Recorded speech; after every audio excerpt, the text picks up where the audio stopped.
सभी को जय श्री राम, राधे राधे। मैं ईशा, पुत्री अशोक कुमार अरोड़ा जी की। आप सब मेरी वीडियोस देख रहे हैं, मेरा क्या कसूर मेरी ज़िंदगी का सच, फेसबुक पे भी और यूट्यूब पे भी। आपका इसके लिए दिल से थैंक यू।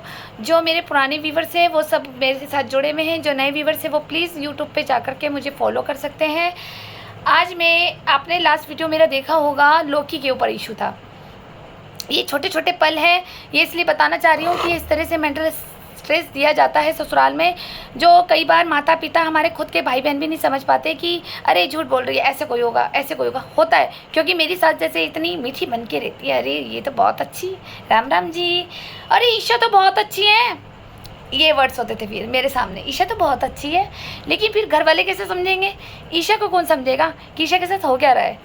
तो मैंने भी इनकी कभी ना किसी के साथ बातें शेयर नहीं करी, ठीक है, अपने फ्रेंड सर्कल में करी है, लेकिन हाँ समाज के सामने करनी ज़रूरी है, क्योंकि इन्होंने मुझे इतना मेंटल स्ट्रेस में कर रखा है ना कि आप मेरी रिपोर्ट्स देख लोगे ना, एम्स हॉस्पिटल से मेरा ट्रीटमेंट चल रहा है, तो आप कहोगे कि कैसे, फिर भी मैं इतना जी रही हूँ, इतनी अपने आप को मैं मेंटेन रखती हूँ, खुश रखती हूँ, जानबूझ करके कि क्यों, सिर्फ मेरे ईश्वर का मेरा साथ है। इन लोगों ने मुझे बहुत बुरी तरह से पूरी चारों तरफ से भूमाफिया लगाए मुझे जान से ख़त्म करने के लिए, और तो और वशीकरण, तंत्र प्रयोग, मारण क्रिया, मौलवियों के पास जा करके, जिनकी मैंने मौलवी पकड़े हुए हैं इनके, इन्होंने सब कराया मुझे, पूरा बेड रेस्ट, पूरा मैं उठ नहीं पाती थी। आज मैं आप लोगों के सामने पेश हूँ, मैं उठ भी नहीं पाती थी। मुझे इस औरत ने ना मुझे कंकाल बना दिया था।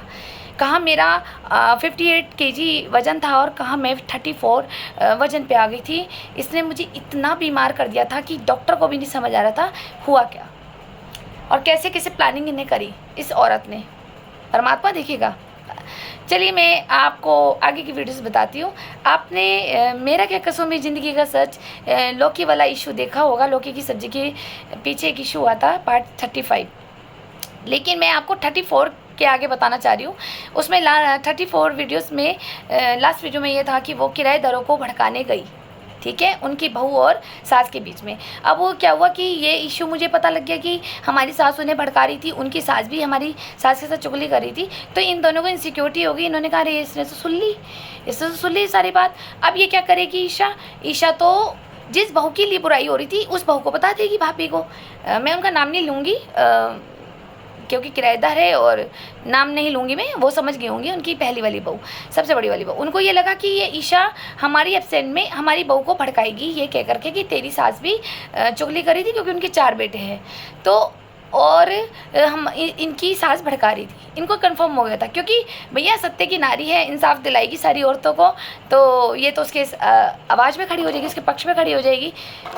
तो इन्होंने क्या करा, मेरे साथ क्या गेम खेला कि जानबूझ करके उन्हीं दीदी से लड़ाई करवाने के चक्कर में उनके अचानक से बेटे आए और बोला अरे भैया अगर ये जवान चोरी करेगी ना हमारी बहू, मेरी सास ने बोला हमारी बहू अगर जवान चोरी करेगी ना तो इसके कपड़े फाड़ दियो और चारों के चारों लड़के इसकी पिटाई करना, ऐसे बोली उन लड़कों को। वो लड़के बड़े लंबे चौड़े था कि अगर मुझसे हाइट नापी जाए तो मैं इतनी सी हूँ, मतलब अच्छी हाइट, अच्छी ग्रोथ थी उन लड़कों की।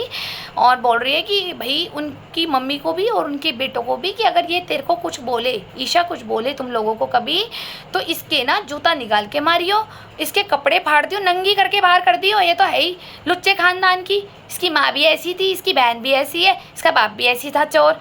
अरे मैं नहीं कुछ बोल लूँगी भाई, मेरे तो मकान में कब्जा कर लिया इसने आकर, इनने तो दुखी कर रखा, पता नहीं कहाँ से लड़का मेरा इसे भगा करके ले आया।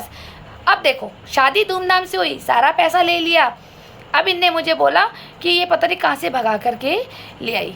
अब उस वक्त ये बोली थी कि ये मैंने फर्नीचर इसके पे शादी से पहले रखवा लिया था। अरे देख मैंने बताया था ना, इतने लुच्चे खानदान, इतने गरीब घर के कि इसके बाप ने ना एक डबल बेड भी नहीं दिया। वो डबल बेड भी, अलमारी वगैरह हमने तो सबसे पहले ही मंगा ली थी इसके लिए कि चल इसको भी तो यूज़ करनी होगी। लेकिन मेरे को फिर बुरा लगा, तो मेरे पास जो रसीद होती है ना जहाँ से मैंने सामान ख़रीदा, डबल बेड, अलमारी, सोफ़ा सेट, जो भी मैंने सामान ख़रीदा उसका मेरे पास बिल कटा हुआ था। हाँ बिल, मैंने सहारनपुर से लिया था वो सारा सामान। वो बिल मैं ऊपर अपने बेडरूम में गई, मैंने फटाफट अलमारी से निकाला और मैं बिल ले आई सामने, मैं सबके सामने बिल ले आई। मैं कहा ये देखो ये बिल ना मेरे नाम और मेरे पापा का नाम है। मैंने अपने पापा का नाम जोड़ रखा था ईशा और अशोक अरोड़ा जी का, क्योंकि पैसा ही उनका था। तो मैंने कहा नहीं मैं पापा के नाम पे ही कटाऊंगी।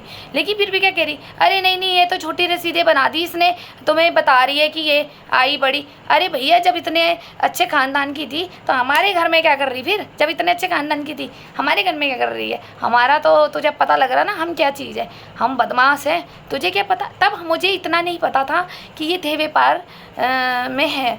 मुझे लगा कि ये 1-2 से होता होगा इनके घर में काम। इसने मुझे यूँ बोल दिया कि भैया हम तो बदमाश है, मेरा बड़ा लड़का राहुल बदमाश है, उसके पास गन है।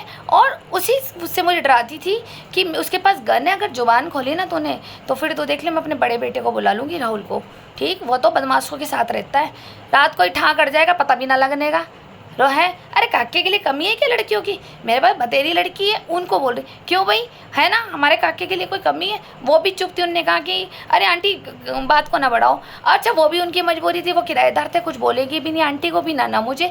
लड़ाई आपस में सास बहू की है। तो मैं सब सुन रही थी। तो फिर उनको लड़कों को बोल रही कि इसको मारना, और फिर मेरे को बोल रही कि ये देख रही है ना इतने बड़े बड़े तुझे उठाकर फेंक देंगे। और फिर बोल रही मैंने बोला, मैं कहा अगर इतनी हिम्मत है तो मुझे उठाकर फेंक दो। तो वो भी लड़के वो कुछ नहीं बोले, मैं आज भी बोलती हूँ, अभी कुछ नहीं बोले थे। तो बोले कि मैं नाम नहीं बोलूँगी उनके, वो चारों बेटे थे। तो बोली इसके तो कपड़े फाड़ दे, नंगी कर दे इसका बलात्कार, चढ़ जाओ इसके ऊपर चारों, मर जावेगी एक ही बार में ही। इसने ऐसी लैंग्वेज बोली, और भी गंदे वर्ड्स बोले थे, गंदी गालियाँ दी थी जो मैं आपको नहीं बता सकती सोशल मीडिया में। पर्सनली मैं हर किसी को बता सकती हूँ, मेरे साथ आप बीती है। मैं ये दर्द, ये शॉक्ड जो मुझे लगे हैं शादी के बाद मैं नहीं भूल पाती हूँ। एक एक पल वो एहसास, वो आंसू, वो पीड़ा, वो इसकी ऊंची आवाज़, वो बदतमीजी, वो लूज़ वर्ड, वो मेरे ब्रेन में ऐसे सेट हो गए कि अगर मेरा ऑपरेशन भी हो जाए ना तो मेरे ब्रेन से वो डॉक्टर भी बात नहीं निकाल सकता। मैं इतनी बीमार हो चुकी हूँ, एम्स हॉस्पिटल से मेरा साइकियाट्रिस्ट से ट्रीटमेंट चल रहा है। इन लोगों ने इतना टॉर्चर मुझे किया, इतना किया कि मैं अपने आप को संभालती चली गई कि मैं पागल नहीं होना चाहती थी। मैं समझ गई थी मुझे पागल कर रहे हैं। कभी पल में कुछ, कभी कहती है लोग की ऐसी नहीं बनेगी, कभी ऐसे बनेगी। कौन सास किराएदार को लड़कों को कह देगी कि चारों के चारों तुम इसके ऊपर चढ़ जाओ, बलात्कार कर दो, उसको नंगी करके बाहर घुमाओ। कम से कम ये तो निकलेगी, तो यहाँ पर फिर तो मैं रखनेगी नहीं से बेइज्जत करा के इसकी कॉलोनी में जब नंगी हो जाएगी तो भागेगी अपने बाप के घर। इसकी ये लैंग्वेज होती थी और आप लोगों के सामने कितनी अच्छी होती होगी आप बिलीव नहीं करते होगे, राइट। लेकिन मेरे ऊपर बीती है ना, दर्द उसे ही होता है जिसकी उंगली कटती है। तो मुझे पीड़ा है, मुझे इतनी पीड़ा है। आप लोग सोचिए ना, अगर ये इतनी शरीफ है और राहुल बेरी जी इतने शरीफ है और इनकी बीवी इतनी शरीफ है तो पड़ोसियों से क्यों झगड़े करवाए इन्होंने, क्यों मुझे कोर्ट जाना पड़ा इंसाफ के लिए, क्यों मेरे को अपने पिता की संपत्ति पे ये लोग जाने नहीं देते, क्यों मेरी बहन को इन्होंने अपने पास हाईजैक करा के इसको हर जगह धंधा करवाया, क्यों इसकी दलाली खा रहे, क्यों इससे पैसे खा रहे, क्यों पिता के मकान के पीछे पड़ गए, क्यों आखिर क्यों नहीं मेरे साथ खड़े हो रहे।